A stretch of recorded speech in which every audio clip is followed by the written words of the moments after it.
Control the access points, encircle your opponent, and then take their land. This is one of the oldest and most complicated strategies in history. And this is the ancient Chinese game of Go. I've been teaching myself how to play it, and I suck. This game is hard, but the more I play it, the more I begin to understand what Israel is doing in the occupied West Bank. Stay with me. If you look at a map of the West Bank, you'll see more than 300 Israeli settlements, more than 250 military checkpoints, and a network of roads and highways linking them together that only Israelis can use. It may appear random at first, but if we imagine this not as a bunch of settlements set up haphazardly over decades, but as a carefully crafted game of strategy, one where houses, watchtowers, and highways are chips on a board, where the aim of the game is to divide, isolate, and ultimately annex the opponent's territory, then we start seeing the real patterns at play. Because this isn't something Israel is doing just now. This is what Israel has been doing all along. My name is Mohammed Hassan, and this is Pinch Point, where geography and politics collide.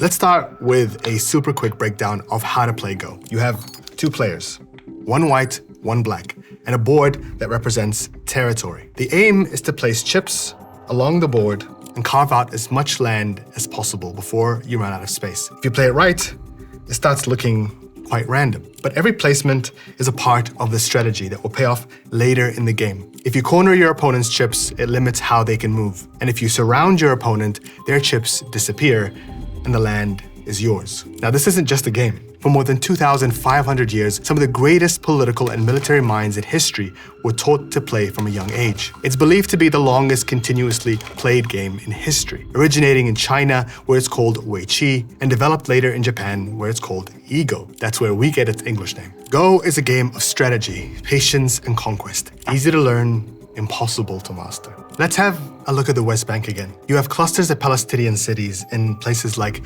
Ramallah, Nablus, Jericho, and Hebron. Then you have refugee camps like in Jenin, Tulkarm, Kalandia, and small rural towns and villages like Mesefer Yatta. When Israel was established in 1948, hundreds of thousands of Palestinians were displaced from their towns and cities and into the West Bank and Gaza. This is what Palestinians know as the Nakba, the catastrophe.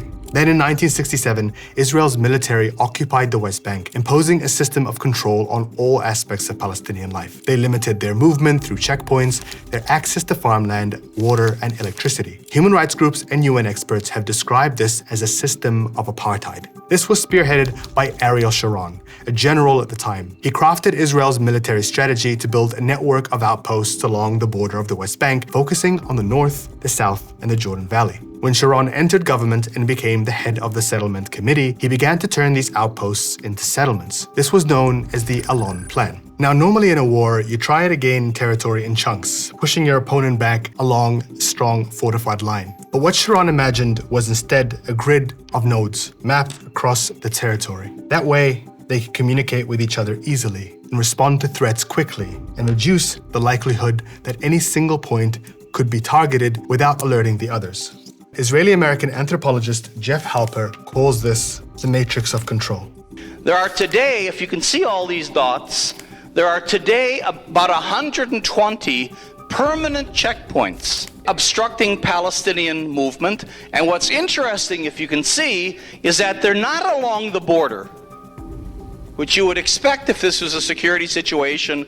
The vast majority of checkpoints are clustered inside, between all the various islands. Halper says, in this way, Israel's strategy of control resembles a game of Go, where you win by immobilizing the other side, by gaining control of key points of a matrix so that every time your opponent moves, he or she encounters another obstacle. See, it's not just me saying this. Then there's the settlements. Whenever a settlement is set up, Israel creates a security zone around it with fences and checkpoints. In 1967, less than 1,000 Israeli settlers lived in the West Bank and East Jerusalem. Now fast forward 6 decades, and that has increased to more than 700,000 people. Today, nearly 1 in 10 Israelis live in illegal settlements. At first, Palestinians didn't understand why settlers would choose positions right next to their villages. But they didn't have access to Israel's carefully detailed archives and weren't allowed to read the maps of their own territory until one Israeli architect helped them crack the code. I've collected hundreds, if not thousands, of blueprints of settlements, composed them together into a map, and actually started to understand that territory as a kind of a battlefield. The territory slowly hardens into a kind of a system, a matrix of control in a prison that would empty that area. And in fact, many of the architects of the Israeli colonial project were actually former generals. Eyal Weizman began to notice patterns in how settlements and military outposts were being built. Having grown up in Haifa, where a small Palestinian community survived the Nakba, he realized Israeli architects had been planning the slow takeover of the West Bank since the very beginning. If you go to Haifa today, you would see the small Palestinian surviving community down in the valley, surrounded by infrastructures that do not let it expand, that kind of keep it bounded in space, whereas the mountain is occupied by Jewish Israelis. Weizman also discovered that highways doubled as high-speed networks for Israel's military to use to reach anywhere in the West Bank quickly and respond to incidents it deemed concerning. Meanwhile, hundreds of checkpoints were set up with the explicit purpose of slowing down Palestinian movement, forcing ordinary people into excruciatingly long queues to get to work, to schools, even to hospitals. A trip that once took them 30 minutes now takes hours. This strategy of surrounding and isolating Palestinians began on a micro level in the southern city of Hebron, where the very first illegal settlement was established in 1967. Then, in 1994, during the Muslim holy month of Ramadan, an Israeli named Baruch Goldstein carried out a mass shooting in the Ibrahimi Mosque in Hebron, killing 29 people. Under the guise of security, Israel's government stepped in, and they cut the city in half, separating Palestinian residents from Israeli settlers. Today, Palestinians are slowly being pushed into narrow corridors, their homes locked behind fences, their daily routes rerouted as Israel's military expands the security zones around illegal settlements. We own all the areas in Hebron and the land. It's private, even property. But unfortunately, we don't have access to this land. We don't have access to any public areas. It's all controlled by the Israeli military and the Israeli settlers. So you feel so restricted within your house. If you want to see your parents, you leave the neighborhood to go somewhere else. If you want to visit or have any social meeting with your friends, you have to leave the neighborhood. And to leave the neighborhood, it means you pass 1, 2, or 3 checkpoints, and there is no certainty the checkpoint is open when you leave, or it's open when you come back. The same thing has been happening in East Jerusalem, where settlements have grown slowly to separate Palestinians from each other. In neighborhoods like Sheikh Jarrah, families are pushed out of their homes by court orders, then they're replaced by Israeli settlers. If you're Palestinian, you could live in a house for generations and wake up one morning to a letter from the Israeli government telling you that your home was built illegally or sits on a ground of a national park the government just approved. This is what Israeli lawyer Michael Safard calls the architecture of apartheid. All this was happening while the so-called peace process was ongoing. The deal was meant to establish 2 separate states. When the Oslo Accords were signed in 1993, they guaranteed a Palestinian state would be established within 5 years. But Israel had negotiated a deal that would allow it complete military control of 61% of the land, focusing on areas where it had built illegal settlements. Palestinians were left with a series of disconnected enclaves, where they only had limited control. By isolating Palestinians from each other, Israel was suffocating their economy and paving the way for a larger strategy to cut the West Bank in half. It's the same tactics, divide and conquer. That's the tactics of colonizers. Which brings us to the E1 plan to connect Ma'ale Adumim settlement with East Jerusalem. It would create a wedge that extended outwards from Israel towards the Jordan Valley. That plan was initially greenlit by Yitzhak Rabin, the same Israeli prime minister who signed the Oslo Accords. But under international diplomatic pressure, the plan never went ahead until today. In August 2025, Israel's government approved the E1 plan officially, spearheaded by its minister Bezalel Smotrich, and he made his intention pretty clear. מי שמנסה היום בעולם להכיר במדינה פלסטינית יקבל מאיתנו תשובה בשטח. לא במסמכים, לא בהחלטות או הצהרות, אלא בעובדות.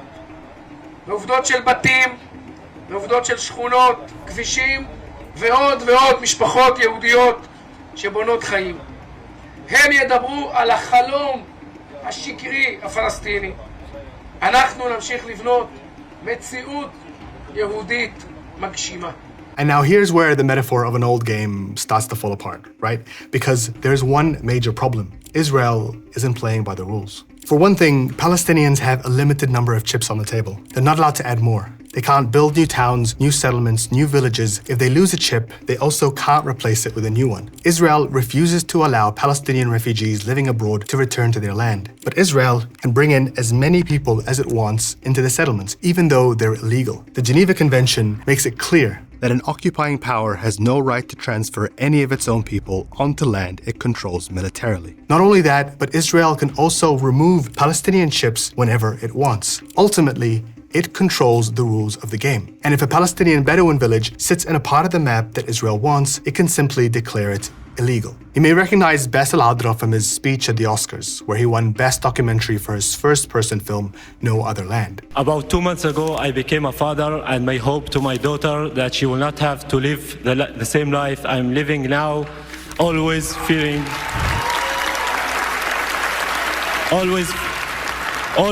settlers' violence, home demolitions, and forest spill displacements that my community, Masafir Yatta, is living and facing every day under the Israeli occupation. While Adra was on stage, Israeli settlers stormed multiple villages in Masafir Yatta, puncturing water tanks, stabbing a sheep to death, and injuring 2 Palestinians. 4 months later, an Israeli settler shot and killed one of the film's producers, Auda Hadalin, when he tried to stop a bulldozer driving through his village. If you look at a map of Masafir Yatta, you can see how Israel's strategy is playing out in real time. There are settlements on one side and checkpoints on the other, while the area and the people living in it, like Bassel's family, are slowly being strangled. In the real game of Go, if you're playing at any professional level, then there are judges to make sure that everyone is following the rules. So, who are the judges in this situation? For a long time, that's been the United States. For decades, it has helped Israel evade consequences for its expansion into Palestinian territory. The United Nations has voted on dozens of resolutions condemning the construction of illegal settlements. But almost every time these resolutions reach the UN Security Council, the US vetoes them. And now, with the Trump administration in office, the US has dropped any pretense of being a neutral mediator. Israel is a tiny little spot compared to these giant land masses. It's really a tiny spot. I actually said, is there any way of getting more? It's so tiny. There are certain words I refuse to use. There is no such thing as a West Bank. It's Judea and Samaria. There's no such thing as a settlement. They're communities, they're neighborhoods, they're cities. There's no such thing as an occupation. There'll be no security.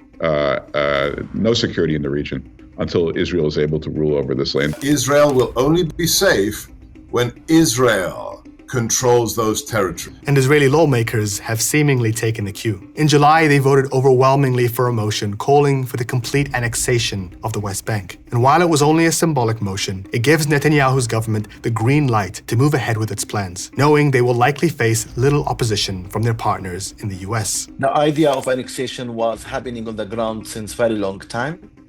They already created the annexation infrastructure. So you might be thinking, how does a game of Go actually end? How do you decide who wins or loses? There are 2 options. It either ends when there's simply no more territory left on the board to take, or when one side has no more moves it can make. At which point, you count up how many chips of the opponent's territory you've eaten up, total the score, shake hands, and call it a day. Except this isn't a game. This is the fate of an entire people. These chips represent families, homes, generational farmland, the very history and heritage of the Palestinians and of Palestine. And while the world's attention has been rightly focused on the destruction, starvation, and genocide in Gaza, a more meticulous war is being waged in the West Bank. Slowly, under the cover of security, diplomacy, and bureaucracy, Israel is taking the whole board.